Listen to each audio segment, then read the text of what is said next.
Hey everybody, welcome to the Impactation webinar with Hal Hargrave Jr. This is the recorded session. Or at least I think it's the recorded session. Is anyone there? Okay, no one's responding. It must be the recorded session. Anyways, I wanted to give you a little bit of info about Shnazzy Up, which is the group that put together these Impactation webinars. And it's for youth, run by youth. And our goal is to bring learning, serving, and leading opportunities everywhere. So that's a little bit about that. Now we can move on. I wanted to give a quick shout out to the Williamsfield High School team, which is now the Shnazzy Up film team. They are awesome, awesome, awesome. And they put together this intro. So enjoy in 3, 2, 1, and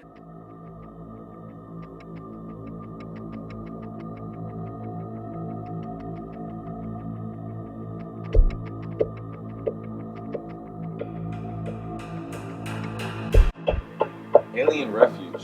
Who is this guy? Better yet, where is he? I just don't see a pattern. Here he is talking to an agent through a gate light transmitter. We have all of these sightings without a correlation. Whoever trained him did very well. The one thing we do know is that all of these calls are based out of St. George, Utah. What do you guys think? Alright, look. He was recently spotted about 5 miles away from here in a secluded location. For whatever reason, he was believed to be carrying a shovel and a box, likely containing crucial information to this case. Alright, well send us the coordinates. Let's go, boys.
Agent apprehended. Tie him up. Yes, sir.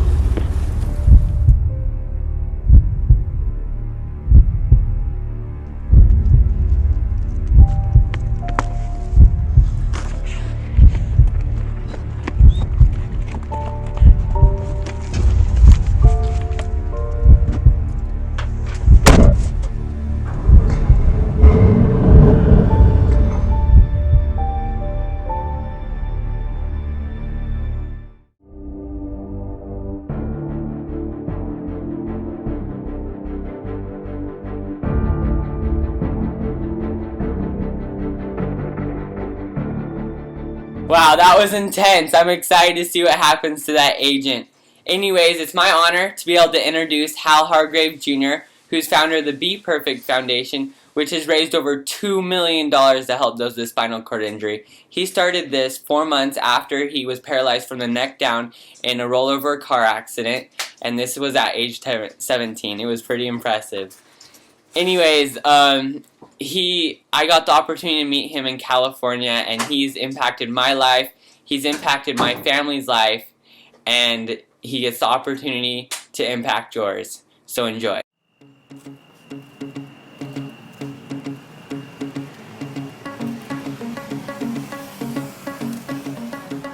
Just going to kind of, for the next 10-15 minutes, talk to you guys a little bit about my story, things I've, realized, epiphanies I've had, and really how much my life has changed, how blessed and grateful I am to be where I am, and just really, the sense of appreciation I have for life now has completely changed. And basically my whole story starts when I was 17 years old. I was in high school at Claremont High School here down in the LA area.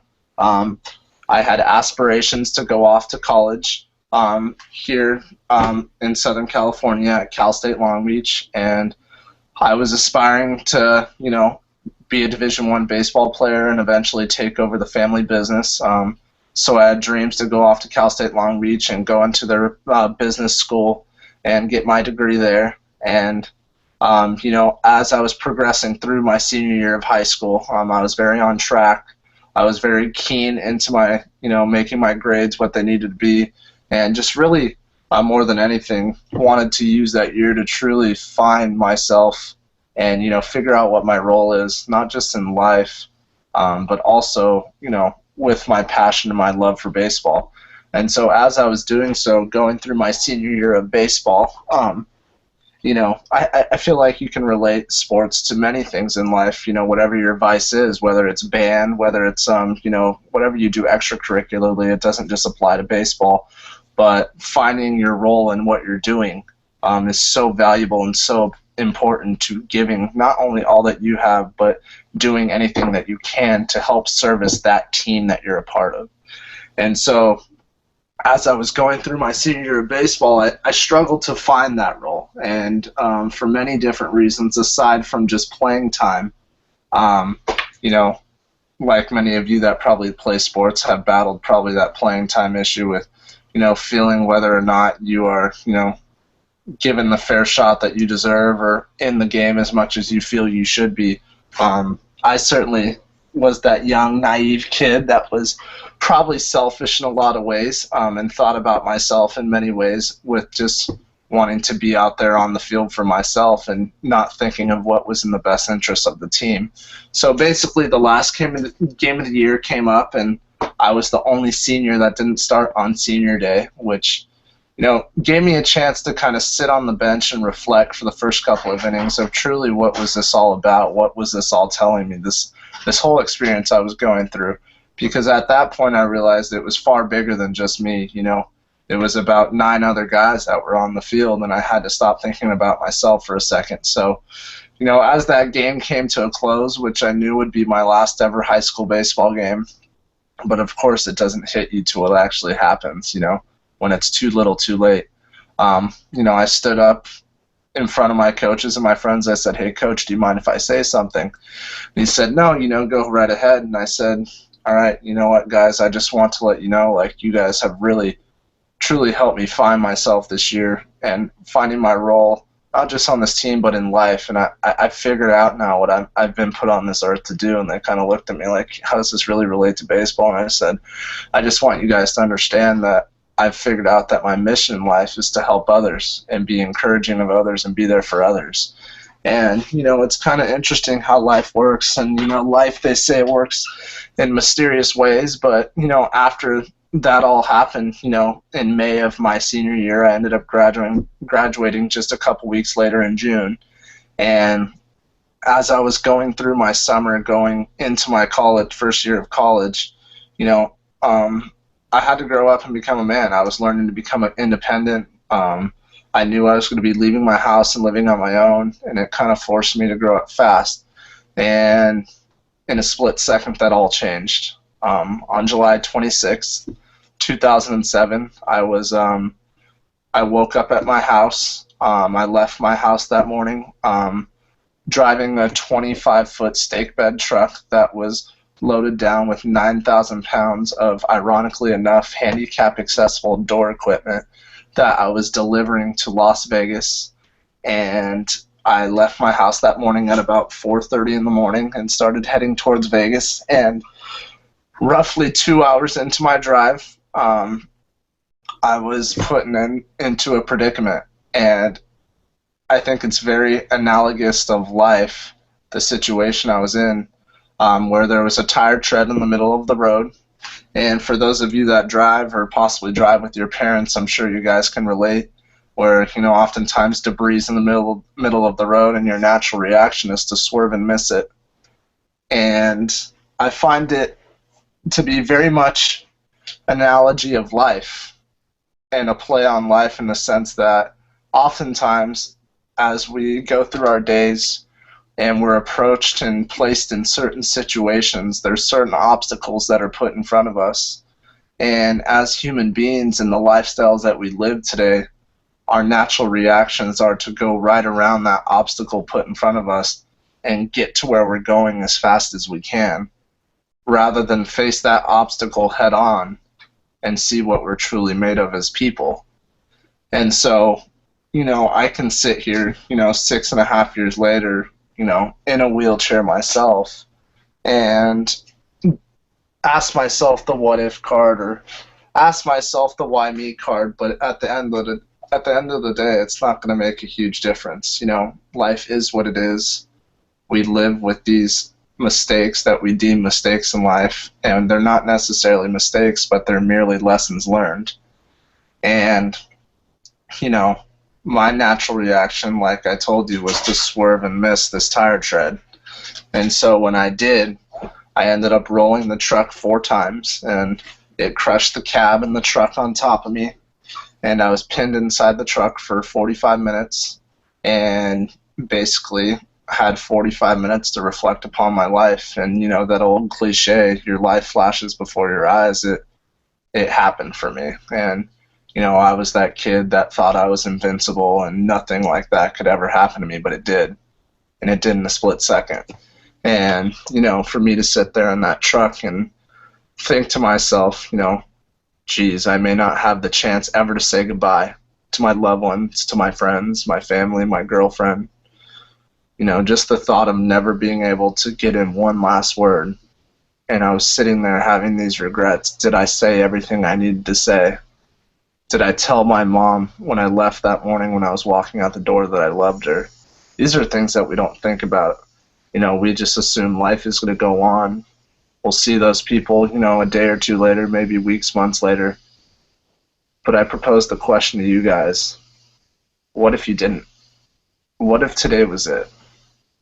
What if these were the last moments? As harsh as that sounds and as blunt as that sounds, to think of life that way, that's the mindset I've taken towards all this now, because I understand that every moment and every breath taken is a gift. And, over the past, several years, having to deal with adversity and continuing on my course of action without previous regard to failure, or, it's taught me a lot. And, if anything else, it's taught me to realize that you have to be so grateful for the people you have around you, because you never know when those last moments will be. And so as I'm going through this whole process of getting cut out by the jaws of life, wondering if I'll ever make, a helicopter ride to see another day, I ended up getting airlifted to a local hospital for about, it was about 25 minutes away by helicopter ride. And immediately they wheeled me into CAT scan and MRI to assess my injuries. And at that point, I came out of my MRI. They had deemed I had no brain damage, which was just a blessing in itself. And they didn't know if I was stable enough to make it at that point. But at that point, they gave me a diagnosis saying, okay, you're paralyzed from the neck down. And I remember the first people I saw were my parents, and basically kind of asked my parents, okay, well, what does that mean? What does life have in store for me in the future if I make it through this? And they said, maybe this is a little too soon for us to kind of, talk about this and, put this into perspective for you. We should readdress this, a couple days from now. And I said, no, I want to know now. And kind of looked at my dad, knowing he's a straight shooter. And I said, Dad, tell me how it's going to be. Tell me what I'm up against. And he said, well, the doctors are basically saying you have a 1 to 3% chance ever to walk again.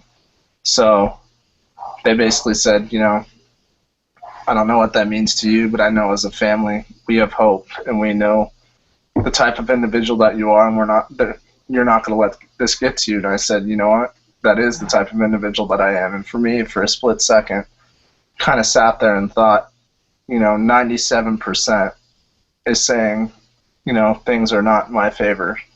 I'm not going to be who I am again. I'm not going to physically be who I am again. And, I might as well give up. But then the other side of me, the strong-willed side of me, the prideful side of me said, you know what, I still have that 3%.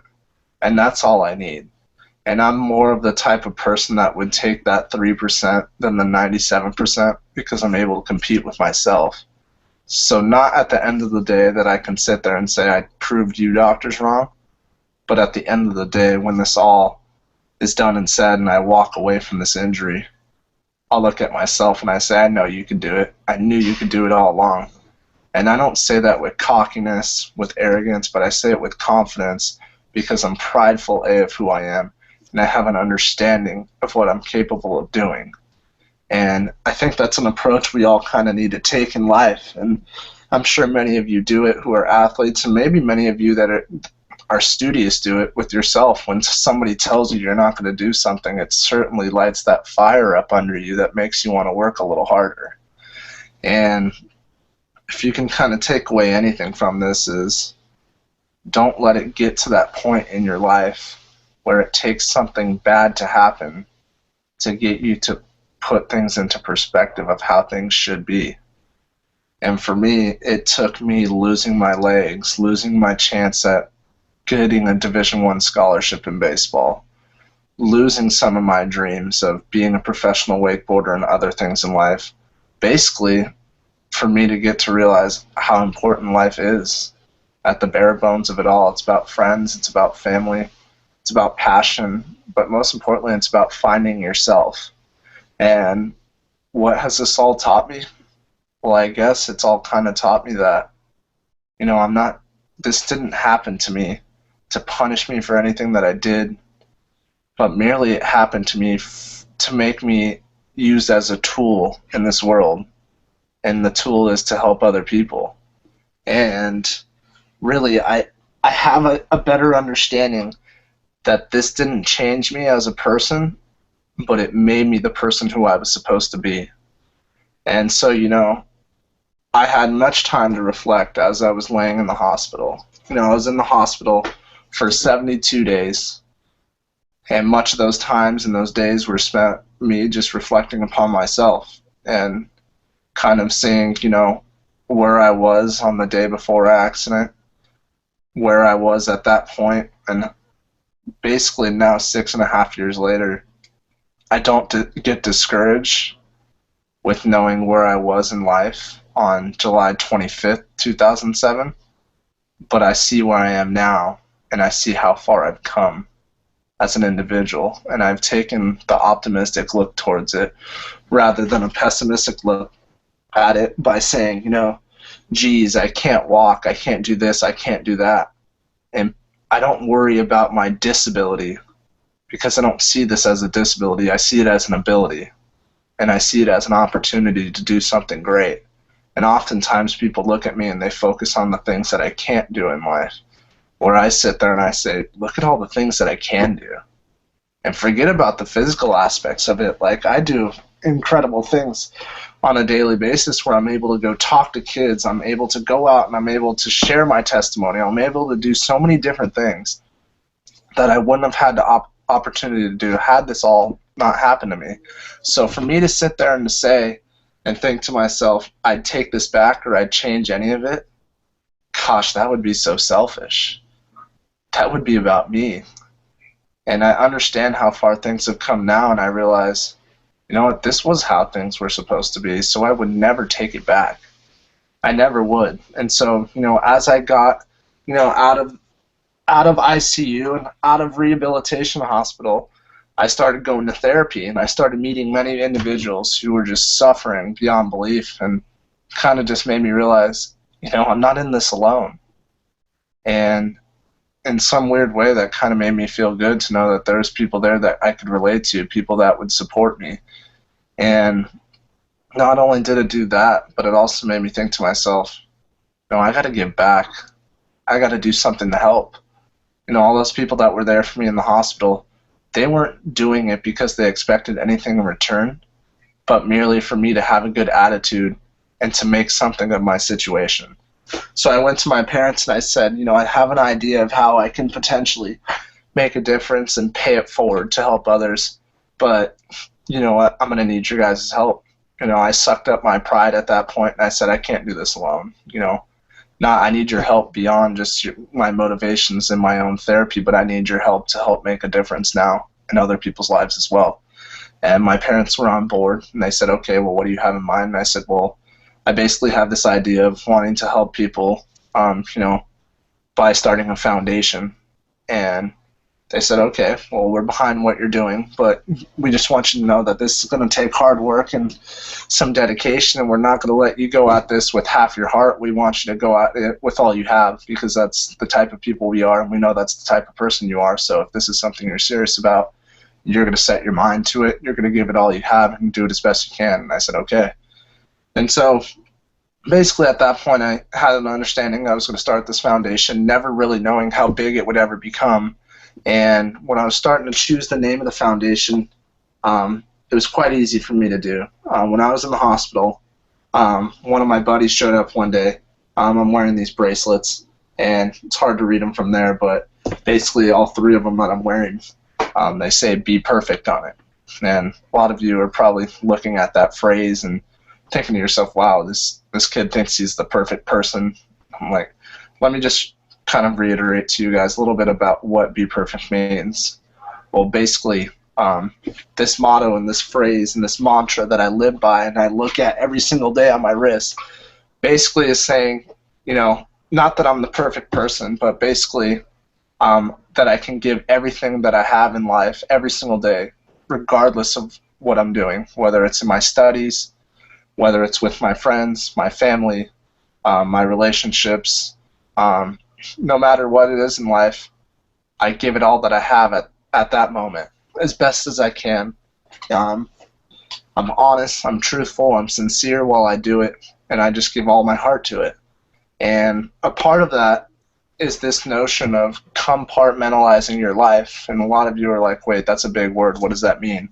Well, I pride myself on this idea of compartmentalization. And basically, it's focusing on the task at hand. So basically, if I went to school and I knew I was going to be there for 3 hours, I would focus on school for those 3 hours with an understanding that I can't be anywhere else. So I might as well give it all up that I have right then and there on what I'm doing. And when I leave school, mentally, I change gears. And if I go, and I go to speak, then I focus on that. And then when I go home and I'm around my family, then I focus on that and I forget about what else is behind me. And I just focus on the task at hand. It helps me stay focused, stay on the straight arrow path, and it helps me give all that I can in that moment. And so basically, this idea of "Be Perfect" was something that not necessarily I'm stating that I'm the perfect person, but it just more or less states that whatever my perception and whatever my idea of perfect is, I try to live up to that every single day. And so I chose that as the name for my foundation, and it became the "Be Perfect" Foundation because I had an understanding that, the clients that I want to sponsor and the clients that I want to keep in therapy, I want them to be the type of people that give everything they have in what they're doing as well. And so when we started the foundation, we didn't really know how big it would ever become, but I said, Mom and Dad, let's have a first annual event. We'll kind of show people in the community what our mission's about, what we're going to be doing to raise money, and who knows, maybe people will jump on board, maybe they won't, but at least they'll know what we're about. So when we were planning for our first annual event 6 years ago, or 5 years ago now, we never really knew how many people would show up, what we would make. We kind of had an idea. We said, maybe we'd make $35,000 and maybe 200 people would attend the event. And we were about a week away from the event, and I said, hey, Dad, where are our numbers at? And he said, well, we have 700 people signed up so far. I said, are you kidding me? He said, no. And I said, oh my gosh, this is bigger than I ever expected. And I just was so blown away by how many people in the community came out to support. And we ended up raising $250,000 on the night of our first event and had over 700 people there. And I was like, wow, maybe people really are behind this. I hope they're not in it just for my story, because I wanted people to understand I'm not raising money for myself. I'm raising money for others. It's not about me. And oftentimes when I go out and speak, I like to, reassure people, I'm not talking to you, speaking to you to be inspirational. I'm speaking to you to open your eyes to what you're capable of doing. And I'm not here to play the woe is me card or get you to feel sorry for me or bad for me for what I'm going through, but merely I'm trying to get you to have a self-realization, a self-epiphany about yourself, that maybe you're cutting yourself short. Maybe there's more in the tank for you. Maybe there's more that you have to offer, but you need to understand and identify that yourself. Nobody can do that for you. And so after year one, I said, maybe we should have a second annual event, and we'll kind of highlight our clients and, over the past year and, kind of show our donors how their dollars are truly making a difference. And at year two, we ended up having 800 people and raised $250,000 again. And then at year three, we had 900 people and we raised another $300,000 again. And then at year four, we had 1,000 people and we raised $425,000 that night. And then just this past May at year five, we had our 5th annual event. We had 1,250 people and raised over another $300,000. And to date, we've raised over $2 million as a foundation in just 5 short years. And we've helped over 100 people stay in therapy to keep their dreams alive of someday walking again. And basically our mission as a foundation is A, to keep people in therapy, but also we help them buy wheelchairs, we help them buy medical supplies, and basically we just help keep the hope alive in their life that somebody is there to support them. But more than anything else, we act as a resource for them, where I'm going into hospitals, I'm meeting some newly injured patients, I'm giving them words of advice, words of encouragement, and basically, telling them what to look out for, the questions they should and shouldn't ask moving forward, and just basically trying to provide a resource to them as a source of not just knowledge, but also hope. And so, my mission of just serving others goes far beyond just the monetary giving of keeping people in therapy, but it's more helping people mentally and emotionally that's most important to me. And so, we've been able to keep over 100 people in therapy. We've bought in over 30 wheelchairs for people. We've adapted homes. We've adapted cars.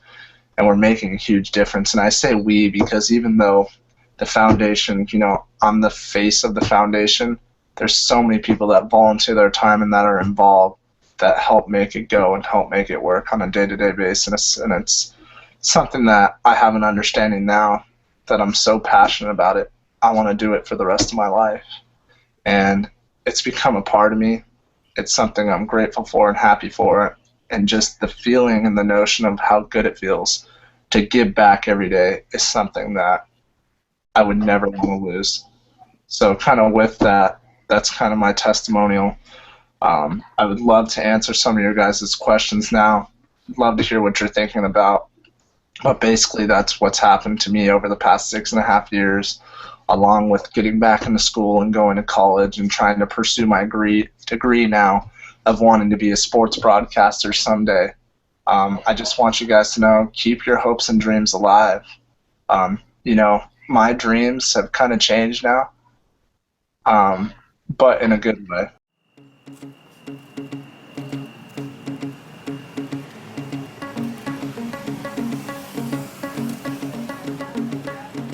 Hey guys, thanks for watching. I just wanted to give you a heads up about a competition that we have going on.